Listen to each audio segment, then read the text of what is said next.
如果你真的很希望你在未来有这个选择权，你的第一个月的基础是非常重要的。你该付出的，你该努力的，你该做的，保持这样子的状态的，你都要去把它做好。这个宝剑二，你要先来进入到一个保护自己的状态。在第一个月份的过程当中，你如果要合作，你要搞清楚你在跟谁合作，他们怎么说，也不会影响我自己的想法，也不会影响我的快乐。这个钱币启示是要告诉你，你已经有收获了。你这个钱币要放在哪里？部分的这个水瓶座的朋友们，你在下好离手的这个东西，如果是属于比较坚持的，你一定要看准再下手。什么乌烟瘴气的地方不要去，会搞得你自己一身腥的东西不要去。你敢不敢勇敢说出来？为什么你不接受？你不愿意？为什么你要 walking away？ 为什么你要跟他们保持距离？为什么你不跟他们这个大人有大量？我不跟你计较。Hello， 水瓶座的朋友们，大家好，我是 Jane。各位安姑贵朋友大家好。我们今天呢，这个影片是要给水瓶座的正能量运势牌卡解读。那我们正能量运势牌卡解读呢，没有任何时间上面的限制哦。如果呢你不是在直播的时候看到我们这一则影片，那就要麻烦请你前后推敲3个月左右的时间，或者是呢以你当下看到的季节为主 ，OK？ 那接下来跟大家说明有关于正能量运势牌卡解读的整体架构跟流程。那正能量运势牌卡解读有分为上下半场，在上半场的部分，我们会来跟大家分享有关于每个月份的这个能量场的概况以及现状，以及在每个月份你有哪些需要实际学习的这个人生课题，我们就会进入到下半场的延伸牌卡解读。那下半场的延伸牌卡解读，我们呢会来用宇宙验证牌卡来验证我们在讲这一季的这些所有各个月份能量场的一些细节，还有症结点，还有额外的补充资讯，以及对不起哈，以及还有在这个每个月份，如果我们遇到一些状况的话呢，我们有哪些实际解决的步骤跟方法，也会在下半场来进行一个揭露。还有在每个月份，你可能会遇到哪些内外在的考验还有守护天使在每个月份要给你哪些幸运的小贴士，也都是会在下半场来进行。最后我们就会与大家最喜欢的天使跟宇宙传讯的部分来进行一个结尾，来听看看天使跟宇宙有什么信息，希望透过传讯者我以口述的方式来表达，来告诉你。OK 哈，好，那我们接下来话不多说，就紧接着进入到你这一次正能量运势牌卡解读。首先呢，跟大家说明一下，在我桌面上呢有3组牌卡，这3组牌卡呢分别是你在这个季度当中的第1个月、跟第2个月、跟第3个月，并不代表是今年的1到3月 OK 哈。那这张牌卡是你整个季度的主体能量架构，以及这张你没有办法看到的还没有翻过来的这个就是你的王牌 OK。 也就是说在这整个季度的过程当中，如果你需要一点建议，或者是想要听看看有些状况要怎么样来做解决，你也可以参考你的王牌给你的这些内容，好吧 OK。 好，那紧接着我就要准备进入到你的能量场里面了哈。那请水瓶座各位昂古贵的朋友们，请稍等我，给我一点时间，我们去感受一下你能量场上面的这个现况跟细节 OK 哈。好的，请稍后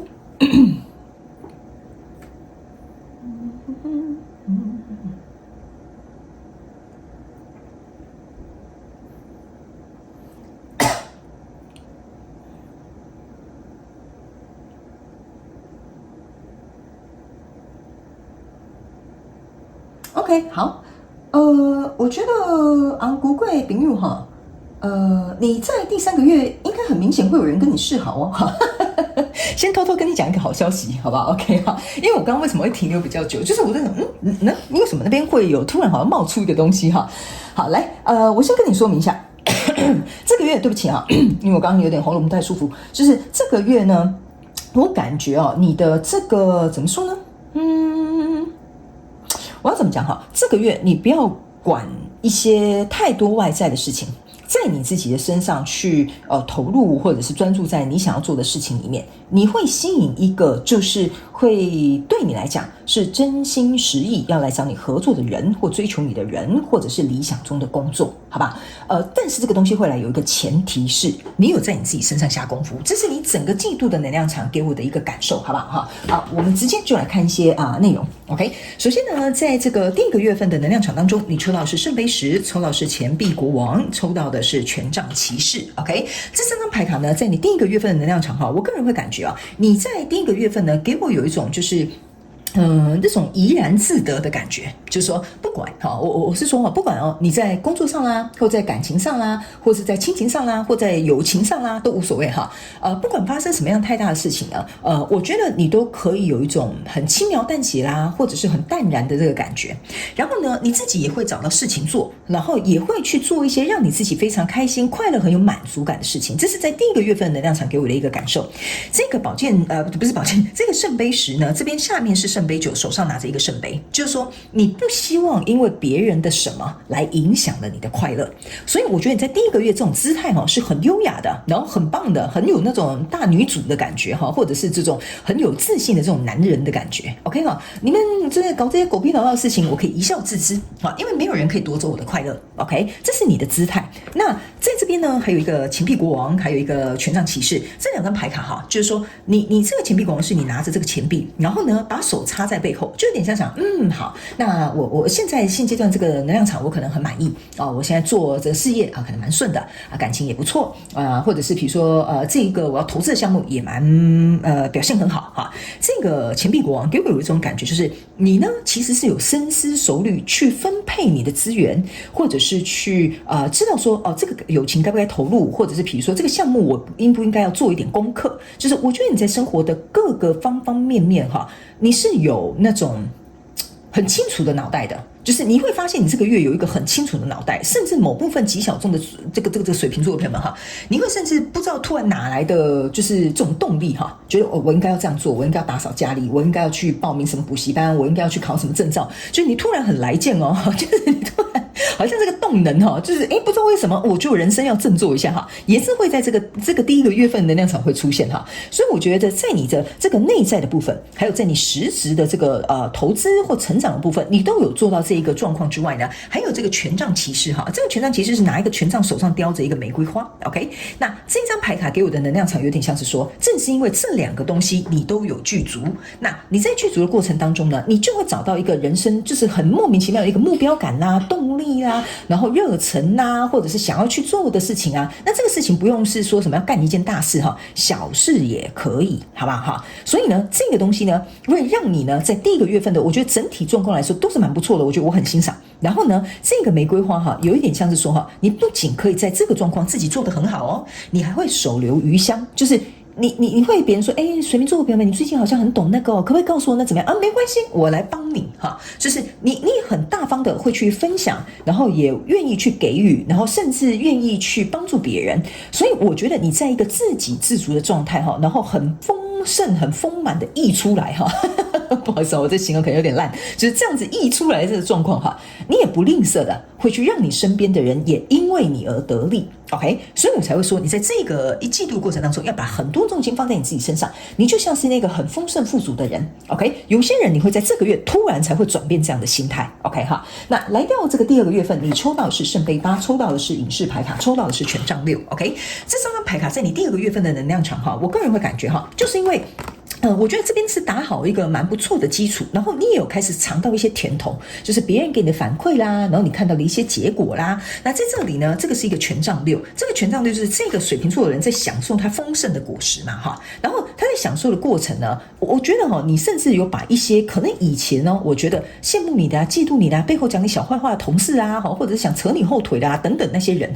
他们呢只能默默的躲在这个后面看着你就是说他们只能羡慕嫉妒恨，他们不能做什么，因为你太好了，就是你自己的状态是来到一个很饱满的状态，所以他们就算嫉妒他们就只能站在后面嫉妒他们如果羡慕，他们也只能在旁边羡慕，因为他们做不到这些事情。 OK， 那你是一个我跟你讲你是一个就是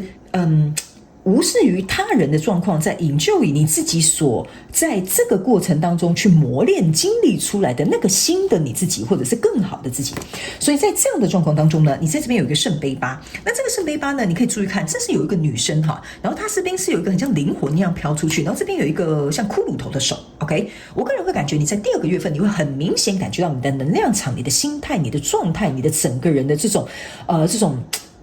不好意思这个能量场很难形容，就是说你好像脱胎换骨，我这样讲好吧，就是因为经历过这个脱胎换骨跟努力之后呢，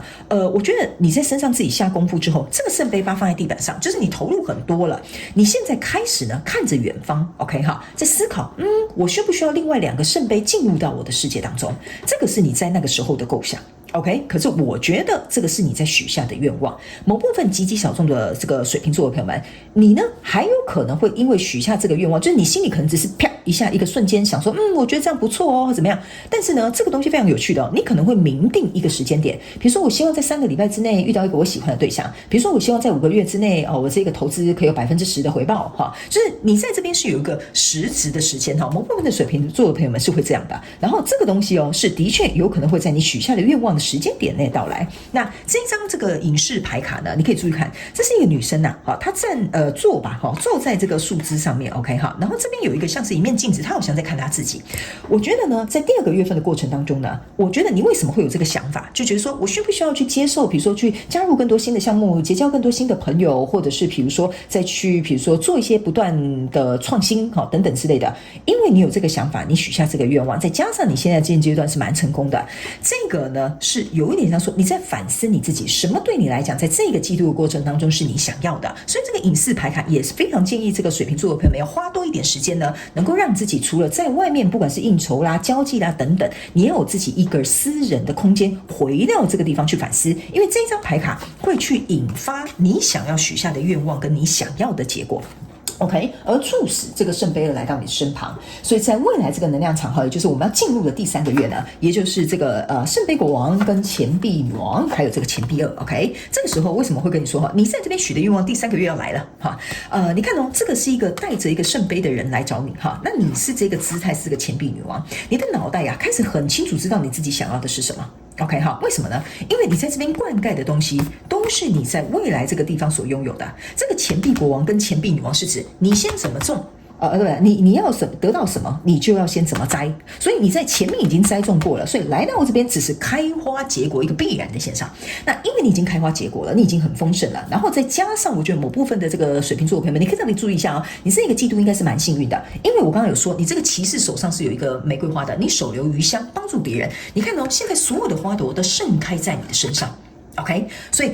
当你这样子绽放，又有这样子的吸引力的时候，这个圣杯国王自然就是靠近你了。OK 哈，那靠近你有可能是工作，有可能是事业，有可能是感情，都不一定，每个人状况不同你可以自己套用在你自己的生活当中。那也正是因为如此 ，OK 哈，那你看这里有一个钱币二，你就会开始思考，那这个人来到我生命当中，或这个机会来了，我要不要跟他合作？所以这里就是一个钱币二加钱币女王，就是钱币3，就是说合作目前暂时在第3个月不会发生。但是有在进行一个考虑。那这张圣杯女王呢？圣杯国王呢？我会特别提醒水瓶座的朋友们这个圣杯国王呢，你可以注意看他呢来接近你的时候呢，我必须要提醒你一件事情，这个人是带着很大的蓝图来，或者是很大的诚意来，或者是能够让你看到有发展性的这些状况跟因素，你可能都会在这个人身上看到。比如说哇，原来他就是我理想中的那种对象，哇，终于找到一个我梦寐以求的这个 dream job 类似像这样。那但是这个呢，我也必须要能够提醒你一件事情这个人呢来找你的同时呢，我不是说他的状态不好，应该是说他也会让你去考虑比较多，你觉得这个东西跟你结合的时候，比如说不足的地方，受到影响的地方，或者是比如说你觉得可能要牺牲的地方 ，OK 哈？因为呢，比如说假设好了，你好不容易在这边栽培你自己的技艺啊，然后比如说考了什么证照啦，然后什么等等之类的现在想要找一个新工作好啦，那这个 dream job 来了，这个梦想中的工作来了，要不要合作呢？好，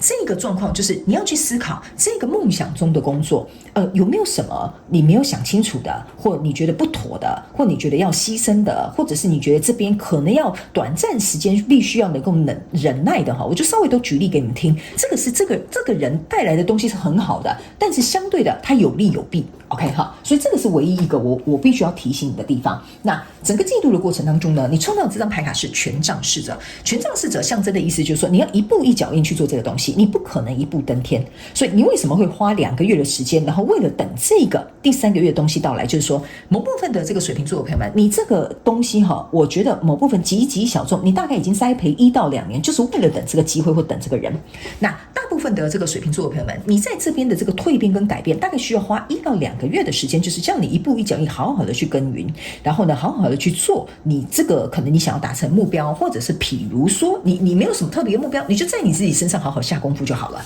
OK 哈，因为你这么做的状况呢，会谱出一个非常美妙的乐章在你手上。那为什么要在你手上？因为你是真正掌握这一切发生的人。OK 哈，这就是为什么我要告诉你，这个你没有办法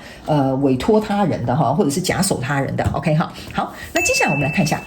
每个月份你有哪些要实际学习的课题，好吧 ？OK 哈。然后呢，我们在下半场的延伸牌卡解读呢，我们就会用宇宙验证牌卡来验证我们刚刚所说的每个月份的这个细节，然后还有一些症结点，还有额外的这个补充资讯，好吗 ？OK 哈。好，然后呢，我们也会来看看每个月份如果你遇到问题的话，有哪些实际的解决步骤跟方法，还有哪些内外在的考验，以及你的守护天使要给你的幸运小贴士。那最后我们就会进入到这个宇宙跟天使传讯的部分，好吗 ？OK 哈。好，来第1个月，你如果遇到这个要学习的课题的话哈，有什么呢？这张牌卡是权杖女王哈，来这个权杖女王呢，加上这个权杖骑士，象征的就是权杖2 ，OK。但是呢，好处是他们是分开的。OK 哈，所以呢，这张权杖女王哈，有一点像说，你看她很优雅哈，穿着这个礼服，然后还在那边遛狗，拿着一个权杖。OK 哈，这张牌卡你注意看啊，这个是睁一只眼闭一只眼，你有发现吗 ？OK 哈，这个意思就是说，在第1个月份的时候呢，你要学习的一些课题，就是说我刚刚是不是有跟你讲，这些人哦，如果给你搞一些纰漏哈，你是很怡然自得的，你根本就不把它放在眼里了，你就小菜一碟啦。好了，你们别吵啦，世界上没什么东西好吵啊，你就是这样睁一只眼闭一只眼的能量场，你懂我意思啊？所以我才会说，你在这个1月份是很自洽的，你的这个姿态跟态度是很好的。所以第1个月份，如果你要学习的课题，就是真的要学习睁一只眼闭一只眼哦。然后呢，还有另外一个哈，就是说你在这边呢，不是在散步吗？哈，那你牵着一只狗，他们要我提醒你一件事情，就是在这个月份的过程当中呢，你要能够忠于你自己。真正觉得让你快乐的，你想要的，你想追求的，这个狗狗哈，象征的就是拉着你嘛，因为你要去遛狗，意思就是说，这个狗狗向前走的时候呢，你一定是我们这样讲嘛哈，我不要讲大家平常怎么遛狗啦哈，但是我要表达的意思就有点像是说，这只黑色的狗狗呢，有点像是它是很忠心的。OK 哈，然后这也是你很忠诚的，你很热衷的，就是这只狗狗的意向。所以你可以慢慢散步，你可以悠悠然的去散步，你不用就是抓着这只狗去跑步哈，就很悠然的，我慢慢的，我知道我自己在干嘛，我要走去哪一条路上，这个就是权杖女王的这个状况。所以你要学习的就是优雅，睁一只眼闭一只眼，慢慢来。不要急，好，你如果知道你自己会抵达那里，你急什么急？是不是这样说？所以你这种很不急不徐的态度哈，也是你在这个月要学习的实际课题。但是并不代表你很随便哈，或者是觉得得过且过这样，不是，因为你是权杖女王，所以你很清楚知道你这一根权杖点燃这个火花，你要去哪个方向。所以我的意思是你这个比较像态度。比较不像是说什么就是它是一个态度的意思就对了哈，我不要越解释越模糊哈。好，来，接下来呢，第2个月份你要实际学习的课题是死亡牌卡以及这个宝剑9 OK 哈，这个死亡牌卡呢，象征的意思就是说哈，你注意看哦，这是一个女生在照不是女生在照镜子，就是一个女生在镜子里面，对吧？所以我才会刚刚跟你说啊，你注意看哦，你在这边抽到了2张牌卡，你有没有发现？我刚刚有跟你说，这个反思的机会会让你能够去看清楚你要去哪个方向，你想许什么愿望。这个女生是一模一样的，代表说你要去思考，在接下来的过程当中，你觉得我想要什么呢？我想要达到什么目标呢？我想要跟什么样的人在一起呢？你的生活就是你的倒影，这个就是这个死亡牌卡要告诉你的一件事情。所以你要学习的一个实际课题就是说，假设你想许一个愿望，不管你要用吸引力法则，你要用什么方法都无所谓，你一定要能够让你自己站这个镜子的前面，它才会反射你想要的东西。你懂我意思吗？因为你的人生就像一面镜子，你是怎么样一个人，它就投射在外面。所以这个就是你要学习的实际课题。你希望这个镜子上面呈现什么样子，那你就得先做到这个样子。那这张宝剑9呢，是要告诉这个水瓶座的朋友们 ，OK 哈，这张宝剑9呢，再往下走其实就是宝剑10，往前走是宝剑8。他们说呢，你目前现阶段已经离开了曾经过去可能怀疑、不确定或什么等等之类。我有说嘛，你们有一些人在这边会突然进入到这个能量场，开始做了一些很积极的转变。那这个很积极的转变呢，从这个宝剑八觉得自己好像能量场受困，觉得自己好像人生不顺遂，或觉得自己很不来劲，现在突然很来劲了哈，你可能会有一点紧张哦。你就突然觉得说，这个生活好像突然变得很美好哈，好像事情都进行得很顺利哈。你不要多疑哈，你在第2个月份要学习的一件事，就不要多疑，因为人生本来就要很美好啊，你本来就值得这么好，你在干嘛？你为什么要紧张哈？所以第2个月份呢，如果你是属于那种比较紧张派的那种水瓶座，或者是开始日子好了起来，你反而觉得有点哪里怪的哈，这张牌卡就是要告诉你不要多疑，好不好？不要多疑 ，OK 哈。好，那接下来我们来到第3个月份，我们来看一下你所学习的课题，这个就是圣杯9，然后呢还有这个权杖侍者，然后呢还有这个权杖3。OK， 来，这个权杖侍者啊，其实跟你整体季度能量场的权杖侍者是一样的。OK 哈，那这个权杖侍者在第3个月份要告诉你的一件事情，就是说我刚刚有讲了，这个呢来跟你交手相关状况、人事物、事件、梦想或目标，这个圣杯国王呢，这个圣杯国王你一定要去想，它后面到底隐藏着什么东西，这个就是你要学习的课题。OK， 你在这一条路慢慢走的过程当中，好，你看你现在好像被恶魔追赶。OK 哈，这个恶魔追赶只是一个意象，就是要告诉你一件事，说我在这一条道路上，我要学习一下。OK 哈，我虽然有我自己的步调，我想要按照我自己的方法去做事，或者是你有你自己的风格都无所谓。OK， 但是你要去想啊，当我这么好吸引来的这些东西啊，它到底是对我有利还有弊？这个就是你在这个月要学习的这个状况，所以我才会跟你说，这个东西是我特别要提醒你的。那这个权杖3呢，加上这个，对不起，这个权杖3加上权杖侍者，象征的是权杖4，所以你要能够去思考，这个跟我交手相关状况人数有没有什么样的影响或状况在里面，我要能够去理解的。那这个权杖3象征的意思说，如果假设这个来追求你的这个交手相关状况人数哈，这边明明有一个漩涡，你确定你要过去吗？你要冒这个险吗？你要让自己深陷，你要想看看自己有没有这个能力跨越这个漩涡。因为这个权杖3加上权杖侍者，象征的就是权杖4。权杖4的意思就是说，我会来到一个很稳固的地方。但是这2张牌卡也象征你要学习的一个课题，就是这个东西我有讲，它只是来，它还没有要合作，它可能要在更后面一点点。所以你目前看不到这件事情的发展是什么，它够不够稳固，能不能让你安心落袋，或者是比如说对方是不是真的如同他拿出了这个诚意那样，这个你要自己在第3个月做一个辨别。因为来到这里呢，你这边是一个圣杯9，圣杯9下面这边是一个圣杯7，你手上拿2个圣杯。我刚刚是不是一开场就就跟你讲了，我很有自信的告诉你，你在找这个圣杯2。OK， 你们有时候在听我传讯的时候，你要注意为什么会用这些细节跟用这些用字，就是因为他们要告诉我接下来能量场是怎么走。所以你既然都在你自己身上投那么多，你千万不要宁缺毋滥。OK 好，宁缺毋滥，好，对，你要宁缺毋滥 ，OK 好，不要宁滥勿缺，好不好 ？OK 好，所以你去想啊，这个下面这个圣杯7呢，象征的意思就是说，你要在这众多选项当中选那个好的，结合这个圣杯8，达成你一开始就有的这个圣杯10。OK， 所以如果假设你在交手这个跟你相关状况人事物哈，他没有办法给你这样圣杯10的东西哈，那我觉得你就不用瞎忙 ，OK？ 那整个季度的过程当中，你要学习的课题就是隐士牌卡，对吧？我刚刚是有跟你说，在几个月份哈，你一定要给自己一点空间去思考，你真正想要的是什么？注重一些细节。这张隐士牌卡就是告诉你，注重一些细节